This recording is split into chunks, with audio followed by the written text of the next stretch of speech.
तो आखिर ये कौन सा डिवाइस है जिसको अगर हम अपने एग्जिस्टिंग सोलर रूफटॉप सिस्टम में लगा दें तो हमारे पूरे के पूरे सिस्टम की एफिशिएंसी बहुत ज्यादा बढ़ जाने वाली है।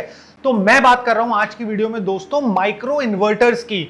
अभी तक जो मेजरली हम लोग सोलर रूफटॉप सिस्टम में इन्वर्टर्स इंस्टॉल करते हैं वो होते हैं स्ट्रिंग इन्वर्टर्स, जिसमें कि एक बड़ा सा इन्वर्टर का बॉक्स हमारे रूफटॉप पे गैरेज में कोई भी कवर्ड जगह पे लग जाता है। मगर ये माइक्रो इन्वर्टर्स बहुत छोटे छोटे इन्वर्टर्स होते हैं जो कि पैनल लेवल में लगते हैं। तो आज की इस वीडियो में हम लोग बात करेंगे ये माइक्रो इन्वर्टर्स और स्ट्रिंग इन्वर्टर्स के बीच के डिफरेंस के बारे में, और उसी के साथ साथ हम जानेंगे माइक्रो इन्वर्टर्स का एडवांटेज और डिसएडवांटेज और स्ट्रिंग इन्वर्टर्स का एडवांटेज और डिसएडवांटेज, और फाइनली हम लोग बात करेंगे कि आपको अपने हिसाब से कैसे चूज करना है कि आपके लिए कौन सा इन्वर्टर बेस्ट रहने वाला है। तो हम सबसे पहले समझते हैं माइक्रो इन्वर्टर। सोलर पैनल जो बिजली बनाता है वो होता है DC, direct current. Micro inverter solar panel के पीछे लग जाता है और पैनल लेवल पे उस डायरेक्ट करंट को अल्टरनेट एसी करंट में बदल देता है, जो हम लोग अपने घरों में इस्तेमाल करते हैं। और उसी की जगह पे स्ट्रिंग इन्वर्टर्स में सोलर पैनल्स इकट्ठे कनेक्ट होते हैं एक स्ट्रिंग में, जिसको हम सीरीज में कनेक्ट करते हैं।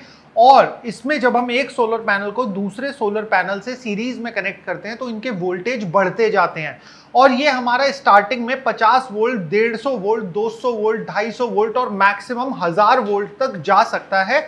और फिर इस स्ट्रिंग को कंबाइन करके इन्वर्टर से कनेक्ट कर दिया जाता है, जो कि फिर इन सारे पैनल्स के डीसी करंट को एसी करंट में बदलता है, जिससे कि हम उसे अपने घर में इस्तेमाल कर सकें। अब हम सबसे पहले बात करते हैं माइक्रो इन्वर्टर्स के बेनिफिट्स की या फिर एडवांटेजेस की। तो माइक्रो इन्वर्टर्स की एडवांटेज 3 हिस्सों में डिवाइड करी जा सकती है। पहला है परफॉर्मेंस, दूसरा है सेफ्टी और तीसरा है रिलायबिलिटी। तो माइक्रो इन्वर्टर्स डीसी करंट को पैनल लेवल पे ही एसी में बदल देते हैं, और एसी करंट डीसी करंट के कंपैरिजन में ज्यादा सेफ होता है। अब यहाँ पे बहुत सारे लोगों के दिमाग में आएगा कि यार डीसी करंट तो लगता भी नहीं है, एसी तो झटका दे देता है। तो दोस्तों डीसी करंट के जब पॉजिटिव और नेगेटिव को आसपास भी लाया जाता है तो उसके बीच में आर्क क्रिएट हो जाती है, जिससे कि फायर हैजार्ड का बहुत बड़ा खतरा होता है। और इसी वजह से जब कभी भी कोई सोलर इंस्टॉलर आपके रूफटॉप पे सोलर इंस्टॉल करता है तो वो इन्वर्टर्स को जितना ज्यादा हो सके सोलर पैनल्स के पास में ही रखने की कोशिश करता है, जिसकी वजह से डीसी वायर्स को ज्यादा लंबा डिस्टेंस ना ट्रैवल करना पड़े। और इसी के साथ साथ यहाँ पे इंस्टॉलर बहुत अच्छे क्वालिटी की वायर यूज करता है। अब ये नहीं पता कौन से इंस्टॉलर से आप लगा रहे हो, but on an standard majorly ज्यादातर इंस्टॉलर डीसी केबल्स बहुत स्टैंडर्ड और सुपीरियर क्वालिटी की ही यूज करते हैं। और इसके बाद में जहां स्ट्रिंग इन्वर्टर एक बहुत बड़ा हिस्सा आपकी दीवार का ऑक्यूपाई करता है, माइक्रो इन्वर्टर्स में ऐसा कुछ भी देखने को नहीं मिलता, क्योंकि ये वाले माइक्रो इन्वर्टर्स तो सोलर पैनल के ऑलरेडी नीचे माउंट हो जाते हैं। अब बात करते हैं दोस्तों परफॉर्मेंस की कि कैसे एक माइक्रो इन्वर्टर स्ट्रिंग इन्वर्टर में परफॉर्मेंस में आगे रहता है। तो आप इस चीज को एक हाईवे के एग्जाम्पल से समझ सकते हो कि एक हाईवे है जिसमें कि 6 लेन है, और वो 6 लेन आपके 6 सोलर पैनल्स हैं, और हर एक लेन पे एक ही गाड़ी चल रही है। तो अगर फॉर एग्जाम्पल तीसरी लेन वाला अपनी गाड़ी में ब्रेक भी लगा देता है तो भी बची हुई 5 लेन के ड्राइवर्स फुल स्पीड में ड्राइव कर सकते हैं। और ऐसा ही कुछ हमें देखने को मिलता है माइक्रो इन्वर्टर्स में, जिसमें कि हर एक पैनल का अपना अलग इन्वर्टर है। तो किसी पैनल पे किसी वजह से इलेक्ट्रिसिटी का आउटपुट कम भी हो रहा है तो भी बाकी बचे हुए पैनल्स अपने 100% पे परफॉर्म कर सकते हैं। मगर स्ट्रिंग इन्वर्टर में आपका एक ही लेन होता है जिसपे आपके सारे पैनल्स चल रहे होते हैं। तो अगर एक पैनल की परफॉर्मेंस डाउन हो गई, यानी कि एक ड्राइवर ने ब्रेक लगाया, तो उसके पीछे चलने वाली सारी गाड़ियों को भी उसी स्पीड से चलना होगा। तो स्ट्रिंग में क्या होता है कि जब एक पैनल के वोल्टेज या फिर एम्पियर डाउन हो जाते हैं तो बाकी सारे पैनल भी वीकेस्ट पैनल के जितना ही परफॉर्म करते हैं। अब आती है तीसरी चीज रिलायबिलिटी की। तो रिलायबिलिटी माइक्रो इन्वर्टर्स की इसलिए ज्यादा होती है क्योंकि इसमें कोई मूविंग पार्ट्स नहीं होते। स्ट्रिंग इन्वर्टर के अंदर फैंस लगे हुए होते हैं जो कि स्ट्रिंग इन्वर्टर को ठंडा रखने में हेल्प करते हैं, और इसकी जगह पे माइक्रो इन्वर्टर्स के अंदर एक रेजिन भरा हुआ होता है जो कि पूरे के पूरे इलेक्ट्रिक कंपोनेंट्स को माइक्रो इन्वर्टर के अंदर सील्ड रखता है। तो यहां पे कोई फ्रैक्चर या फिर किसी तरीके के शॉक का भी कोई खतरा नहीं रहता है। और ये रेजिन उस इलेक्ट्रॉनिक कंपोनेंट के टेम्परेचर को भी रेगुलेट करता है। और इसके बाद में एक और एडवांटेज जो हमें माइक्रो इन्वर्टर्स में देखने को मिलता है वो होता है ओरिएंटेशन ऑफ पैनल्स। हम इसमें अलग अलग डायरेक्शन में भी रख सकते हैं। जनरली जो हमारे पैनल इंस्टॉल होते हैं वो साउथ फेसिंग होते हैं, बट कई बारी हमारे पास साउथ फेसिंग स्पेस लिमिटेड होता है, तो हमें कुछ पैनल्स ईस्ट या फिर वेस्ट की तरफ भी ओरिएंट करने पड़ते हैं, उनका डायरेक्शन देना पड़ता है।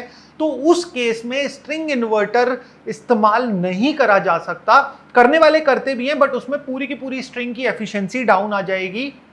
उस केस में माइक्रो इन्वर्टर बेस्ट रहता है। हम ईस्ट फेसिंग पैनल्स में माइक्रो इन्वर्टर्स लगा सकते हैं, वेस्ट फेसिंग में भी माइक्रो लगा सकते हैं, और जो साउथ को फेस कर रहे हैं उसमें भी माइक्रो लगा सकते हैं। तो जो मॉर्निंग टाइम पे ईस्ट फेसिंग पैनल अच्छा परफॉर्मेंस देंगे, क्योंकि सूरज ईस्ट से उगता है, तो आपके बाकी के पैनल्स उससे इफेक्ट नहीं होंगे। और जब सन आपका वेस्ट में ढलने चला जाएगा तो ईस्ट फेसिंग पैनल्स की एफिशिएंसी डाउन हो जाएगी, तो उनकी डाउन एफिशिएंसी आपके पूरे बाकी बचे हुए पैनल्स की एफिशिएंसी पे कोई भी इफेक्ट नहीं डालेगी। और इसके बाद में हम ओवरऑल हमारा सोलर रूफटॉप सिस्टम कितना बना रहा है, कितनी बिजली बना रहा है, ये तो हम हर एक इन्वर्टर से जान सकते हैं। बट जब हम माइक्रो इन्वर्टर का इस्तेमाल करते हैं तो हम पैनल लेवल मॉनिटरिंग भी कर सकते हैं कि कौन सा पैनल कितना करंट बना रहा है, और जिससे कि अगर हमारा कोई पैनल फॉल्टी है और काम नहीं कर पा रहा तो हमें इजीली माइक्रो इन्वर्टर्स की मदद से वो चीज भी पता लग सकती है। और इसके बाद में अगर हम एक स्ट्रिंग इन्वर्टर लगाते हैं तो हम लिमिटेशन में रहते हैं, अपने सोलर पैनल्स को हम बढ़ा नहीं सकते। अगर हम बढ़ाएंगे सोलर पैनल को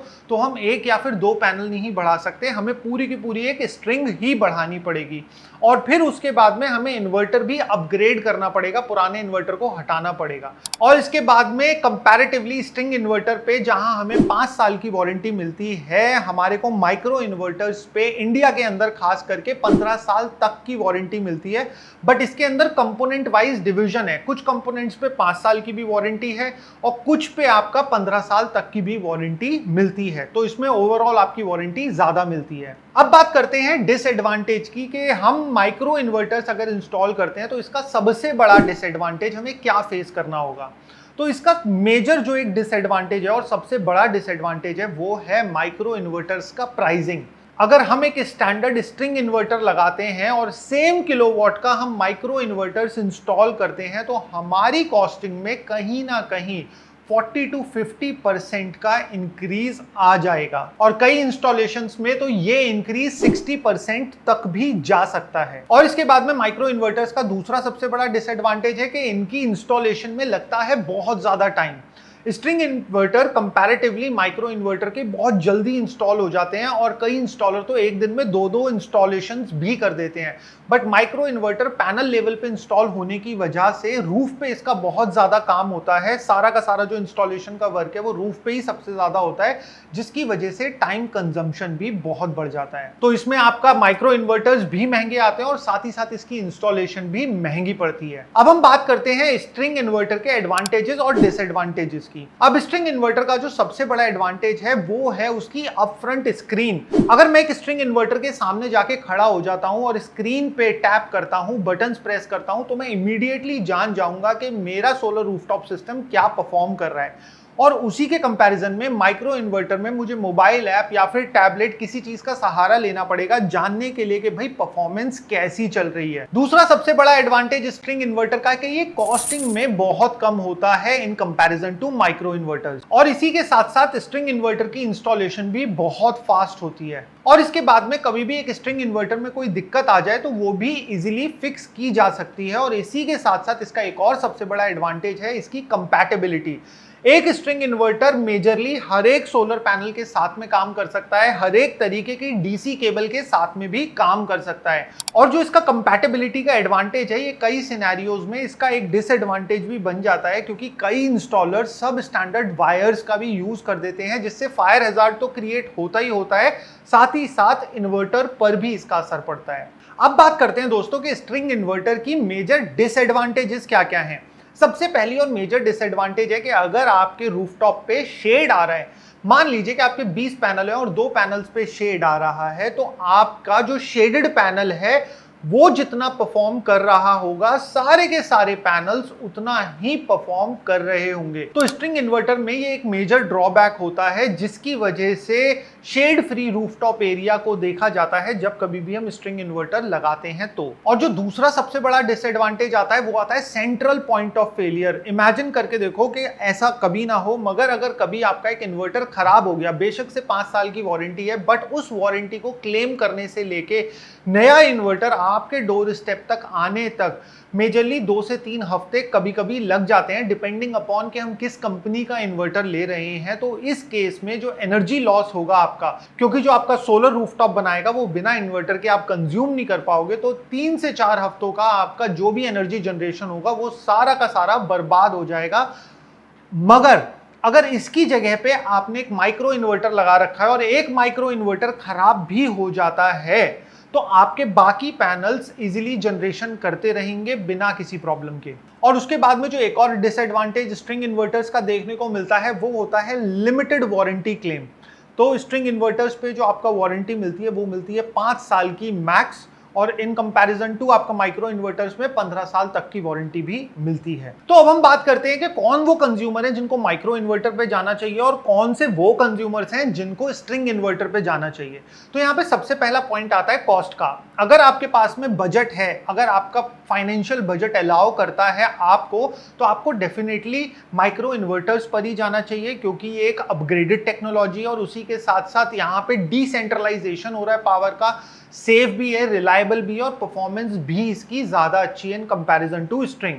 और जहां पे आपके पास बजट कंस्ट्रेन है तो वहां पे आप स्ट्रिंग इन्वर्टर पे जा सकते हो। दूसरा पॉइंट आता है कि अगर मेरे पास में रूफ स्पेस लिमिटेड है और कुछ पैनल्स मेरे को शेडेड रीजन में भी लगाने होंगे जहां पे कि 2 से 4 घंटे डेली या फिर किसी पेड़ का, बिल्डिंग का छांव आता है, तो आपको माइक्रो इन्वर्टर्स पर जाना चाहिए in comparison to string inverter. तीसरा पॉइंट आता है कि मेरे रूफ पे साउथवर्ड फेसिंग डायरेक्शन में तो उतना स्पेस नहीं है, तो मेरे को कुछ पैनल ईस्ट की तरफ भी ओरिएंट करने होंगे, कुछ मेरे को वेस्ट की तरफ भी करने होंगे और कुछ साउथ की तरफ भी करने होंगे।